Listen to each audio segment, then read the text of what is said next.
Dios les bendiga a todos los que nos siguen a través de las redes sociales, en el lugar donde quiera que se encuentre. El Espíritu Santo en esta hora esté trayendo sabiduría, gracia, entendimiento, llevándolo a esa dimensión espiritual para la cual Dios nos ha formado, ha puesto en nosotros el espíritu de sabiduría, de gracia, de poder, de amor, para alcanzar todo lo que Él tiene en este tiempo para nosotros. En este día quiero compartir con ustedes un texto que se encuentra en el libro de Primera de Pedro, allá al final de la Biblia. Una de las cosas que me sorprende de este libro, del cual tantas veces he cuestionado, y yo me atrevo a decirle a usted hoy, puede faltarle la Biblia, lo que no puede faltarte es la relación con el Espíritu Santo. La Biblia es un libro que fue inspirado por Dios, manoseado por los hombres, y de hecho hoy en día encontramos tantas versiones que traen tantas confusiones. Vamos a hablar, los evangélicos usan un libro de 66 libros, los católicos uno de 72, y vamos cambiando por qué se agrega, por qué no se agrega. Voy a decir esto porque es curioso que uno de los apóstoles que más revelación tuvo en el Evangelio, como el apóstol Pedro, que fue el primero que declaró que Jesucristo era el Hijo de Dios, y Jesús le responde a Simón en ese tiempo: bienaventurado eres Simón, porque no te lo reveló carne ni sangre, sino mi Padre que está en los cielos, lo cual habla de una relación ya entre Simón y Dios, una relación personal entre ellos, y de ahí viene una serie de declaraciones que usted y yo hoy no vamos a compartir, pero que sí le voy a pedir en el tiempo que usted tenga, doble sus rodillas y pregúntele al Señor qué es lo que aconteció en aquella oportunidad. Ahora, este libro de Pedro es uno de los apóstoles que menos escribe en la Biblia. Y también es uno de los relegados para el final de la Biblia.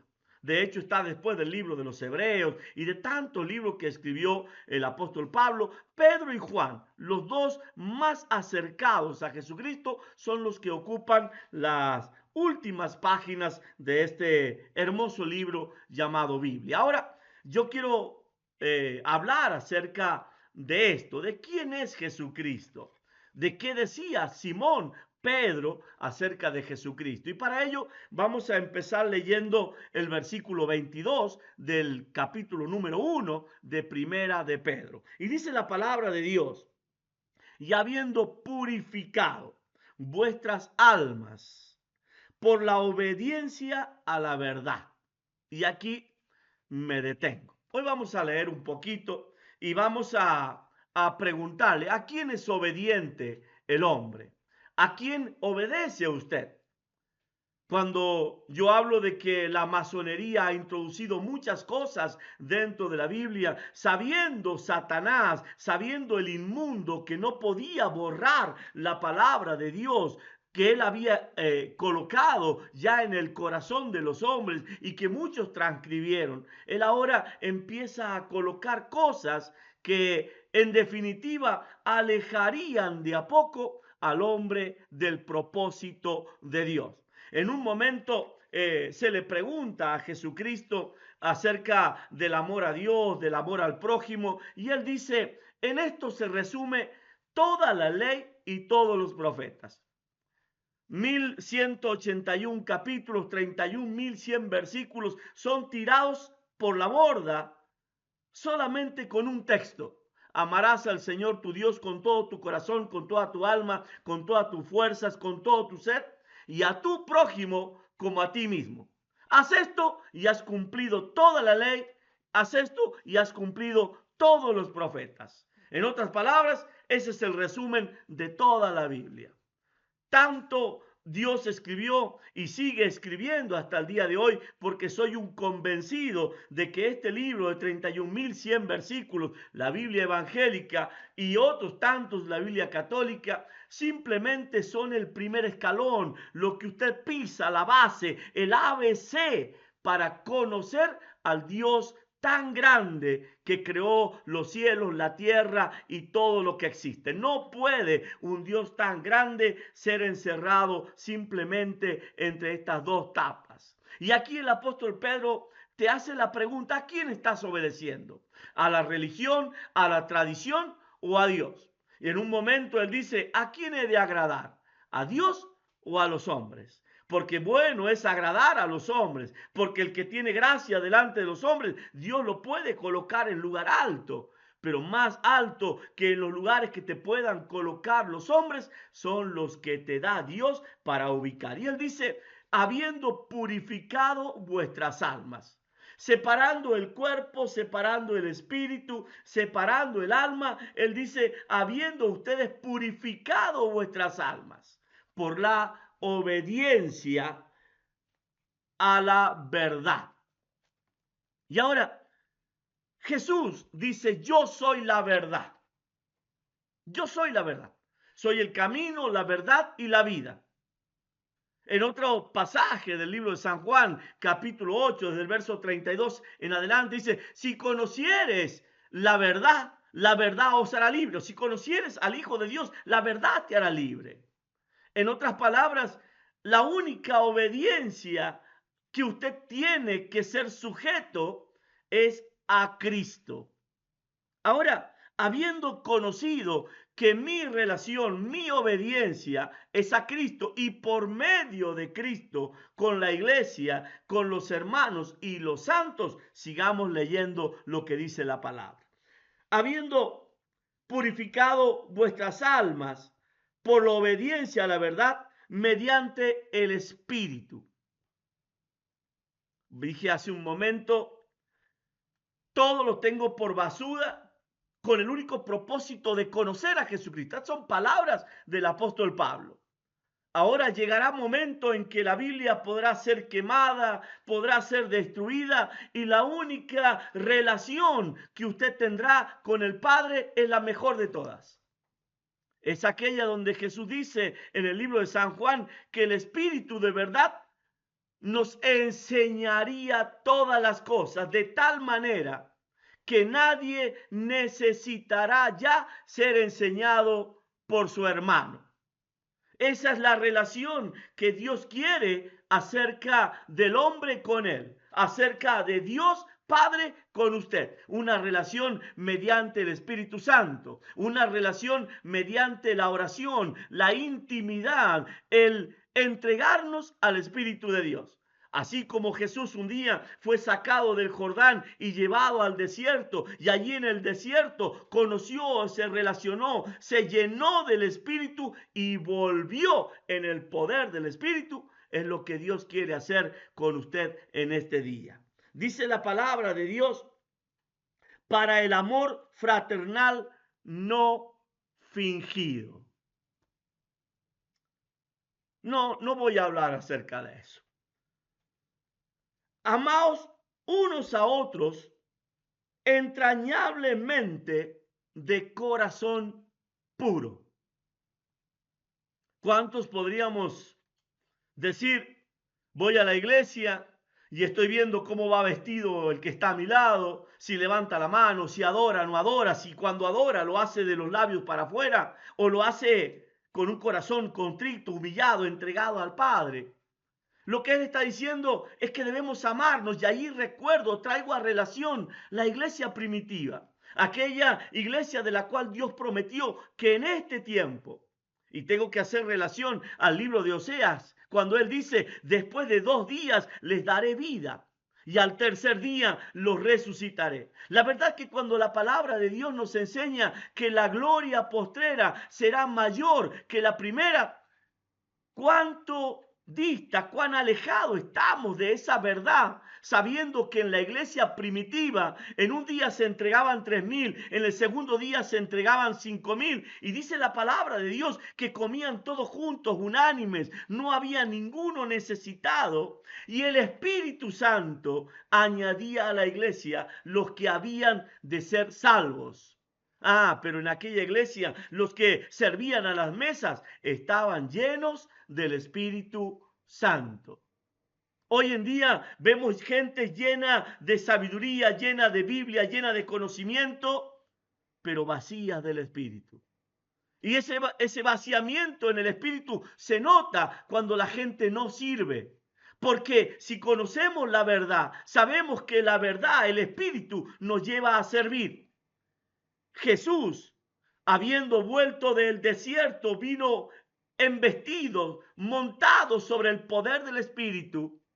Y él termina diciendo, yo no he venido para ser servido, sino para servir. Entonces, cuando alguien está lleno del Espíritu Santo, es un servidor. Y allí es donde verdaderamente se muestra el amor de Dios. Dice la palabra de Dios, siendo renacidos, no de simiente corruptible, sino de incorruptible, por la palabra de Dios, que vive y permanece para siempre. He tenido la gracia, la oportunidad de caminar por muchas naciones del mundo. He estado en templos donde en alguna vez el mover del Espíritu Santo transformó ciudades, fuego que se extendió por naciones. Uno se mira en el piso y refleja tu rostro, son un espejo, pero hoy están vacíos. Veo moveres de hombres alrededor del mundo, pero como pasan los hombres, pasan todo lo que él hizo. Mas cuando la palabra de Dios es fuego dentro de tus huesos, toca tus tuétanos, eso permanece para siempre. Y dice la palabra de Dios, ¿por qué? Porque toda carne es como hierba. Y es cierto, mueren los grandes líderes, los grandes pastores, y con él muere todo el movimiento que él llevó, simplemente porque estaba hecho en su carne. Toda la gloria del hombre como flor de hierba. Muere el hombre, muere su gloria. La hierba se seca y la flor se cae, mas la palabra del Señor permanece para siempre. El diablo no tiene problema con las religiones. El diablo no tiene problema con que hoy se levante un santo nuevo.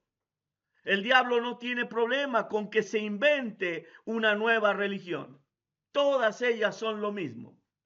Hoy están, mañana se secan, mañana se marchitan, mueren y con él desaparecen todo lo que crearon. Y lo vemos a lo largo de la historia de la humanidad. Ahora, cuando él dice, la palabra de Dios permanece para siempre, ¿cuál es la palabra de Dios? Y vuelvo a recitarle que toda la Biblia se resume en esto. Amarás al Señor tu Dios con toda tu fuerza, con toda tu mente, con todo tu espíritu, con todo tu ser, y a tu prójimo como a ti mismo. En otras palabras, lo que él está diciendo, voy a borrar de la mente, del corazón de los hombres, todas las ideas que ellas tienen de acercarse a Dios.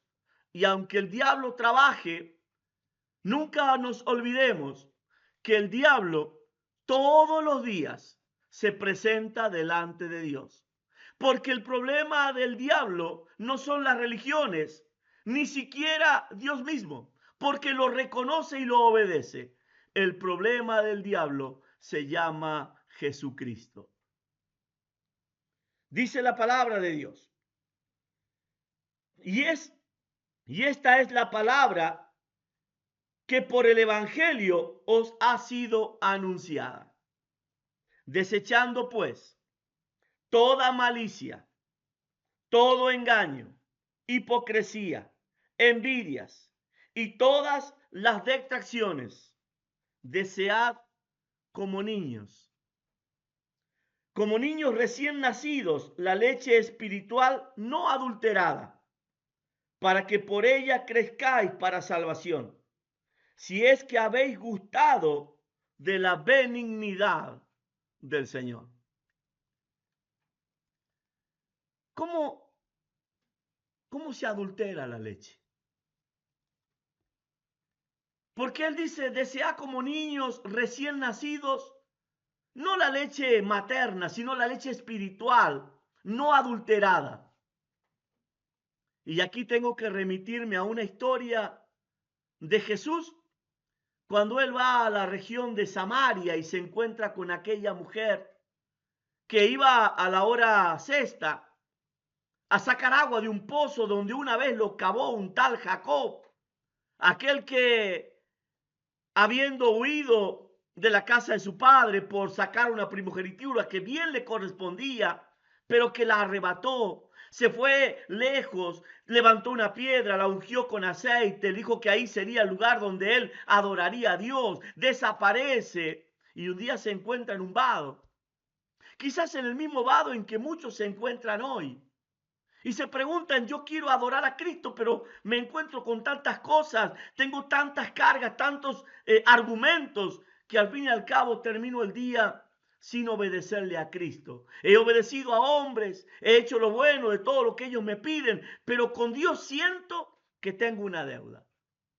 Y aunque Jacob era un hombre rico, traía campamentos, los dividió, se encontró en el pozo, luchó toda una noche, peleó con Dios. Escuche esa palabra, peleó con Dios y venció a Dios y a los hombres.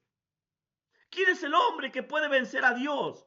Aquel que se aferra a la verdad, habiendo fallado, habiendo caído, habiendo reconocido que necesita de algo más que de una tradición. Tradición traían sus esposas, las cargaban ahí en sus cestos, en sus maletas, en sus bolsas.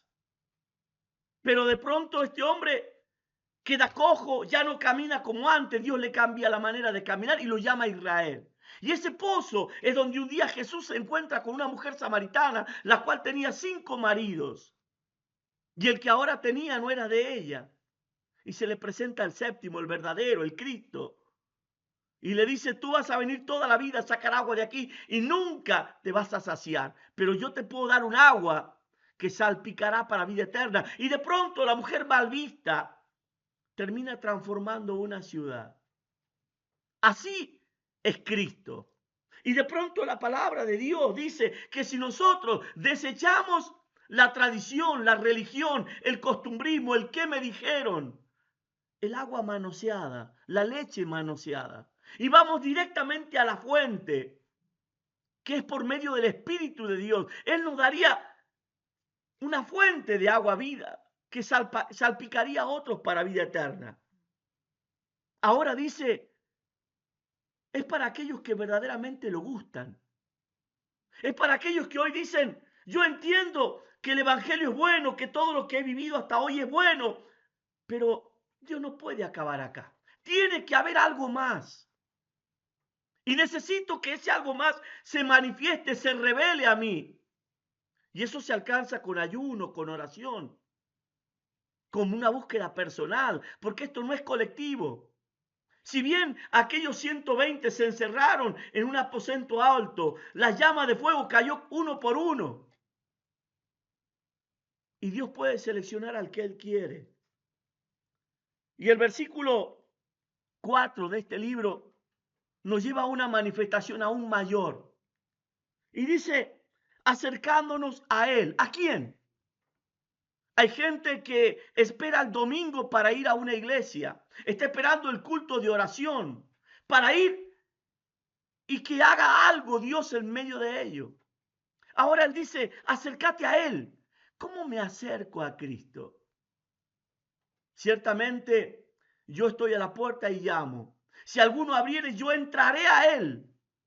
A Él, no a la iglesia, no al grupo, no a la multitud, no a la casa, a Él. Y seremos uno con Él. Ahí habla de la venida del Espíritu Santo, del bautismo y de todo eso tan glorioso que Dios mostró y dio de forma personal a cada ser humano. Y luego dice, desechada ciertamente por los hombres, mas para Dios escogida y preciosa. ¿Quién es esta piedra viva? ¿Quién es esta piedra viva? ¿Y cuál es la idea que usted tiene acerca de Jesucristo? Es curioso que este mismo apóstol es el que nos lleva al río de aguas vivas, el que nos lleva al río donde va y saca la piedra, porque la piedra choca con otra piedra y la va puliendo y la va formando hasta ser escogida y preciosa. Entonces, cuando yo entiendo que Jesucristo es la piedra viva y recuerdo que Él nos mete en el río de Dios, lo primero que tengo que entender es que Cristo muchas veces nos golpeará. Cristo muchas veces nos va a pulir hasta sacar lo áspero, hasta sacar lo que no sirve, lo que no es agradable a los ojos de Dios. Ahora, dice la palabra de Dios que esa piedra escogida por Dios, preciosa, es la que trata en medio de nosotros. Y dice así: vosotros también, como piedras vivas, o sea, metidos en el río del Espíritu Santo, trabajados por el Espíritu de Dios, puliéndonos, sacándonos como el alfarero, rompiéndonos una y otra vez hasta hacer de nosotros lo que Él verdaderamente quiere. Ser edificados como casa espiritual y sacerdocio santo. Yo muchas veces les dije: airaos, pero no pequéis. Te es lícito enojarte, te es lícito airarte, te es lícito que se te salga la cadena, como dicen acá. Pero nunca te olvides que los maldicientes no entrarán en el reino de los cielos. Hay un límite. Airao, enojate. Podría decir miles de palabras, pero nunca te conviertas en un maldiciente. Dice la palabra de Dios que debemos ser edificados como casa espiritual. ¿Por qué? Porque el que habita en nosotros es el Espíritu de Dios. Y si la casa de pronto se vuelve rebelde, la misma palabra de Dios te enseña: no contristes al Espíritu Santo. Porque él un día se va. Y se va a ir calladamente. Y cuando menos cuenta te des, estarás llorando como lloró David: no me quites tu Santo Espíritu. Prefiero perder la vida antes de perder al Espíritu de Dios. Y dice lo siguiente: para ofrecer sacrificios espirituales aceptables a Dios por medio de Jesucristo. ¿Cuántas veces yo les enseñé: es correcto diezmar, es correcto ofrendar, es correcto pactar, es correcto dar a los pobres, es correcto? Pero si todo eso no lo hacemos como sacrificio, primeramente vivo, porque en un sacrificio no se te tiene que ir lo que te sobra, se te tiene que ir la vida. En un sacrificio se te tiene que ir la vida. Cuando alguien da una gran suma de, lo que está dando fueron sus horas de trabajo, sus semanas, su mes. Una mujer de todo su sustento dio todo lo que tenía. Ahora, él habla sacrificio vivo. Cuando hablo de sacrificio vivo, hablo de algo que entiendo, porque entiendo que la palabra de Dios es palabra viva. Y si la palabra que me está guiando está viva, entonces yo no soy como esos que entierran a muertos, o adoran a muertos, o ofrendan a muertos.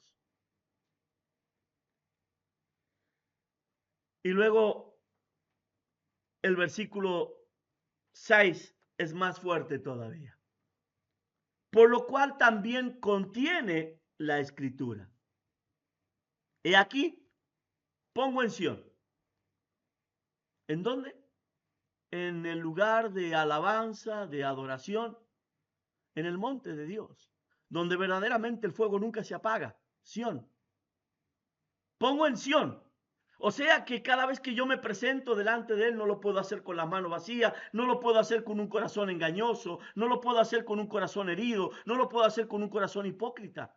Porque Él entiende todos los pensamientos de los hombres. La principal piedra del ángulo, escogida y preciosa.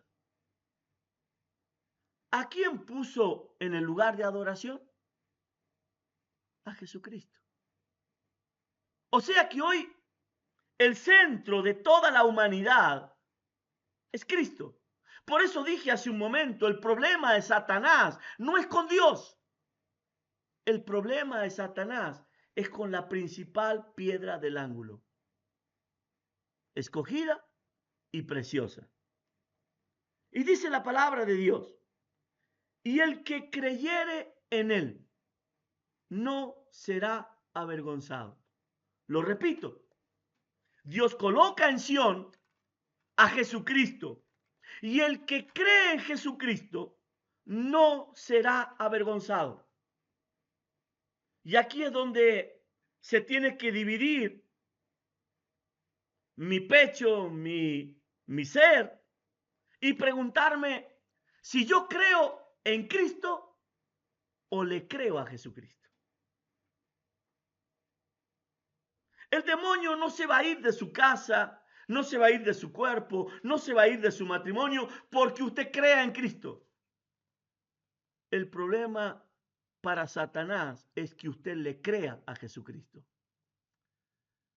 ¿Recuerdan cuando en el libro de San Juan Jesús dice, vosotros seréis mis amigos si hacéis lo que yo os digo?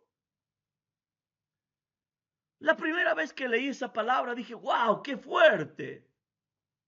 Porque él me está diciendo, si yo no hago lo que él dice, yo no soy amigo de él. Ahora usted vaya a sus amigos y dígale usted a sus amigos, ustedes serán mis amigos si yo hago lo que yo os digo. Lo más seguro es que te quedes sin amigos. Pero el que se queda es porque dice yo acepto obediencia. Y acepto la verdad y yo voy a creer contra viento y marea, contra toda circunstancia, contra todo ejército que se levante contra mí, que tú eres la verdad. Y ahí cuando yo creo en Cristo, cuando yo le creo a la verdad, cuando yo creo a la principal piedra del ángulo, dice la palabra de Dios, no seré avergonzado.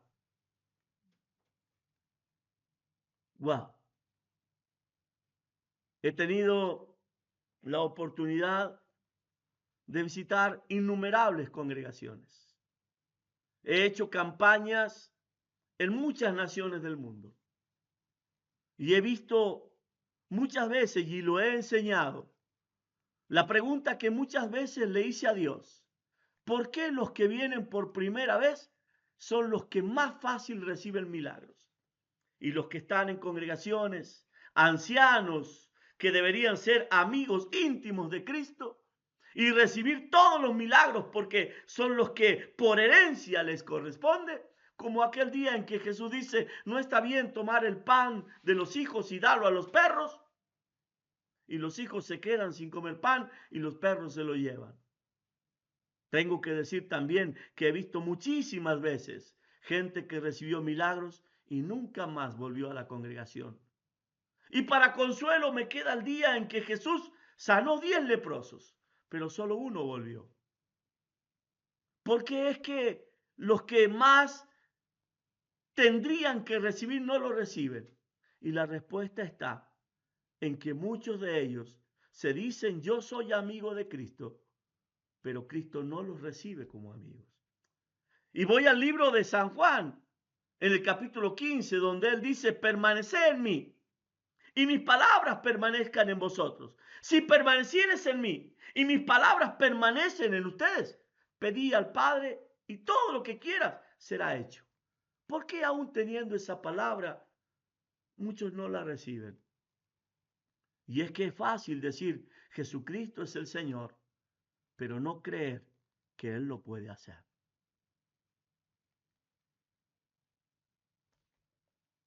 Para vosotros, pues, los que creéis, ya los separa. Los que creen, no los que creen en Cristo, los que le creen a Cristo. Él es precioso. ¿Cómo no va a ser precioso? Si antes de que la palabra salga de mi boca, Él ya lo hace, porque Él entiende los intentos de los pensamientos.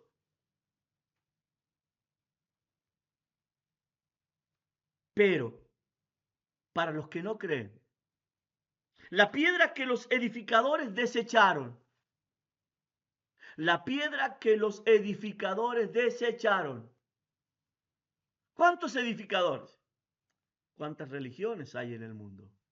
¿Cuántas familias, cuántas casas, cuántos hogares hay en el mundo? Él ha venido a ser la cabeza del ángulo. Cabeza del ángulo. Y dice lo siguiente, y piedra de tropiezo, y roca que hace caer. Y aquí es donde tiene que romperse tu corazón. ¿Recuerdan aquel día en que se presentan delante de Gamaliel y le dicen, este Jesús Nazareno hace más obras que Juan el Bautista y hace milagros? Y Gamaliel dice, quédense tranquilos. Si este es uno más de los tantos que vinieron, porque muchos se levantaron diciendo ser el Cristo antes de que Cristo venga. Si este es uno como esos, cuando Él muera, su doctrina pasará con Él. Lo que leíamos hace un momento. Pero no sea que nos encontremos peleando contra el Espíritu Santo. Y ahí es donde usted tiene que entender esto. Es verdad que el diablo mucho hace para que muchos tropiecen, pero nunca podrá hacer tropezar a uno que está en Cristo. Porque ciertamente el que está en Cristo no tropieza, no cae, porque el Espíritu no le deja. Entonces, ¿por qué cae? Porque dice la palabra de Dios, piedra de tropiezo. ¿Quién? Jesucristo. Jesucristo. Les vuelvo a repetir, vosotros seréis mis amigos si hacéis lo que yo os digo. En el momento que dejas de hacer lo que Él dice, dejas de ser amigo. O puede llegar la palabra más triste. Señor, Señor, en tu nombre hicimos milagros, profetizamos. Y Él diga, apartaos de mí, hacedores de maldad. Nunca los conocí. Creyeron que lo conocían, pero no lo conocían. Predicaban de Él, levantaron iglesias, instituciones, pero no lo conocieron. Conocieron libro, Biblia, tradición, costumbre, enseñanzas de hombres, como dice el libro de Isaías. Este pueblo se acerca a mí con su boca, pero su corazón está lejos de mí. Y sus mandamientos no son otra cosa, y sus enseñanzas no son otra cosa que mandamientos de hombres que les ha sido enseñado, pero su corazón está lejos de mí. Ahora, Jesús se vuelve en piedra de tropiezo y roca que hace caer. Y lo dice la palabra. Porque tropiezan en la palabra. Tropiezan en la palabra, siendo desobedientes, a lo cual también fueron destinados. A lo cual también fueron destinados. Y sabemos que los hombres son los que han colocado títulos, los que le han colocado capítulos, versículos a la Biblia. Pero mire lo que dice después. En el versículo 9, antes del versículo 9 dice, el pueblo de Dios. el pueblo de Dios. Hoy cuando muchos se levantan y dicen, no digan nada acerca de los judíos, no hagan esto acerca de los judíos porque son el pueblo de Dios. Escuche lo que decía el apóstol Pedro, guiado por el Espíritu Santo. Mas vosotros, ¿quién? Los que creyeron, los que recibieron, los que tienen a Cristo. Mas vosotros sois linaje escogido, real sacerdocio. Lo dice, nación santa, pueblo adquirido por Dios, para que os anunciéis las virtudes de aquel que os llamó de las tinieblas a la luz admirable.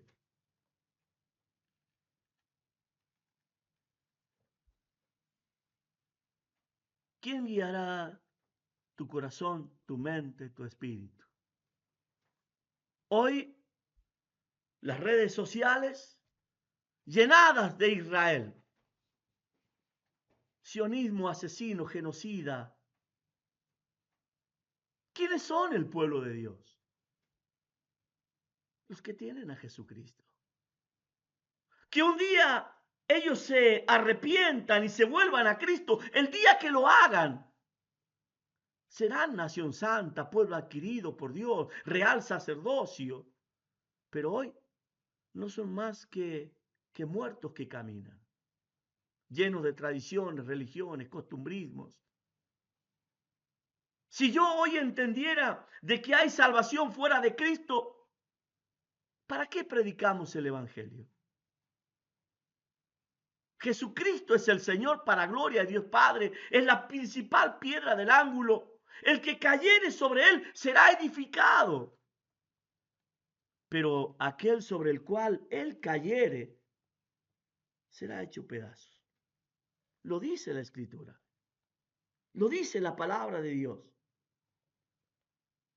Ahora, dice la palabra que ha venido a ser cabeza del ángulo, piedra de tropiezo. Y también nos enseña de que si nosotros caemos sobre él, vamos a ser edificados. Pero si esa piedra, Jesucristo, cae sobre nosotros, nos hará pedazos. ¿Y cómo nos hará pedazos? Entonces, para los que predican, Dios es amor, y lo es. Porque de tal manera amó Dios al mundo que nos ha dado a su Hijo unigénito, para que todo aquel que en él cree no se pierda, mas tenga vida eterna. Pero también ese Dios que es amor, por amor a los que creen en Cristo, ha creado el infierno, la muerte segunda, de donde no se sale, donde caerá Satanás y todas sus huestes espirituales y todos aquellos que fueron desobedientes a la palabra. Quiero que en este día el Espíritu Santo te enseñe mucho más de lo que enseña este libro. Porque soy un ferviente creedor de que este es el tiempo en que Dios hará cosas que ojo no vio, ni oído yo, ni ha subido a la mente ni al corazón de los hombres. Pero si nadie la vio, ¿serán esas señales en el cielo de las cuales Dios habló? Si nadie lo oyó, quiere decir que Dios nunca antes la habló. Hablará cosa nueva que no está escrita en este libro y tendremos que someternos a ellas. Si no ha subido a corazón de hombre, ¿cómo pues entenderemos que lo que viene es de parte de Dios y no del diablo? Y ahí es donde tu relación con el Espíritu Santo tiene que ser tan fiel como aquella relación que tenía ese profeta llamado Jeremías, al cual tiraron en el pozo, al cual 400 profetas que querían traer palabra agradable, hermosa, bonita, que lo llenaban al rey de adulaciones. ¿Cómo era la relación de Jeremías con el Espíritu Santo para que él refutara la palabra de 400 profetas? Y para que de pronto la palabra que Jeremías se dijo se cumpla y aquellos 400 profetas sean avergonzados. Son tiempos, no diría difíciles, son tiempos gloriosos donde Dios está llamando a un remanente a serle fiel. Recuerdo aquella palabra que Dios me dio estando en oración, en intimidad con Él. Esforzaré a los valientes, vomitaré a los tibios, sostendré a los que en mí confían. Cuando di esa palabra, mi espíritu se estremeció porque esforzar a los valientes significaba que Él los llevaría a situaciones límites. A situaciones donde muchos se preguntarán, ¿estoy siguiendo al verdadero Dios o a quién sirvo? ¿Por qué todo me sale así? Vomitaré a los tibios. Porque muchos de ellos, de los que alababan, de los que iban a la iglesia, de los que decían que creían, ahora se pregunta si creen y si lo que hacen es correcto. Y luego sostendré a los que en mí confían. A aquellos que permanecieron fieles, a aquellos que pese a las circunstancias dicen, no, no estoy equivocado, yo sé a quién tengo en los cielos. A esos Él los va a sostener. Son tiempos en que Satanás será avergonzado de manera gloriosa. Pero también es tiempo en que demuestres de que verdaderamente eres obediente a la palabra, aunque ésta te cueste que te corten el cuello. Si tienes la gracia, la virtud de ser traspasado por espada, muerto por este evangelio, dice la palabra que cuando Él gobierne en los 1000 años aquí en la tierra, los que fueron decapitados, los que murieron a causa de espada, los que perecieron por este evangelio, gobernarán juntamente con Él esos 1000 años. Que Dios te dé la gracia, la sabiduría para permanecer firme, para no moverte del lugar en el que estás y para cumplir todo el propósito que Dios te manda a cumplir a ti y a toda tu casa. Que Dios te bendiga.